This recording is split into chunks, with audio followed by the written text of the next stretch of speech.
Hi everyone. I was just wanting to give a quick word on a scripture I had actually twice recently about Peter cutting off the slave's ear when Jesus is being arrested, or the servant, whoever, and this notion where he feels he wants to defend Jesus because he's trying to protect him, but in reality Jesus is healing the man's ear and telling him this is not the way, and that he is going to this cross because he's planned that.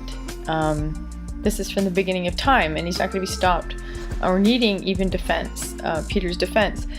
And the relevance of this, which I felt was for me and perhaps for you, is that we are not really called to pick up swords, and I'm not just meaning in the literal sense, but any battle that we face, it is as humans, we're very prone to fighting them, whether it's with words, actions, wanting to fight our battles. And increasingly, God has been teaching me how He is a warrior king and how He wants to fight our battle. Of course, He won the battle on the cross. As we walk through things in life, He never said we wouldn't, or there wouldn't be suffering, but that we lean and we rest in Him as He fights it on our behalf as our warrior king. There's, I think, a lot to know about that and the depth of that. However, it's about sinking in and resting. It's completely foreign to the way of the flesh, and quite honestly, the way I have functioned for most of my life.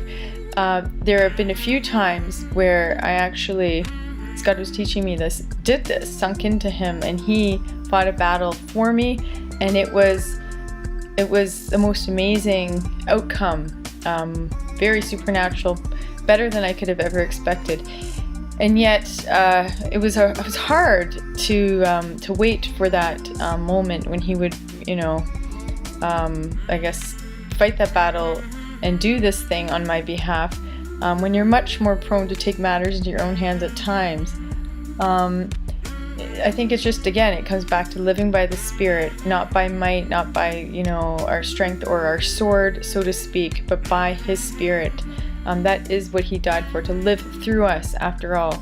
So I just encourage you with that word today. It's been an important one for me for years, but recently more so with this notion of Peter and the sword, and how he thought he was doing good, but in fact it was sort of an interference, but it was a good lesson for us as well.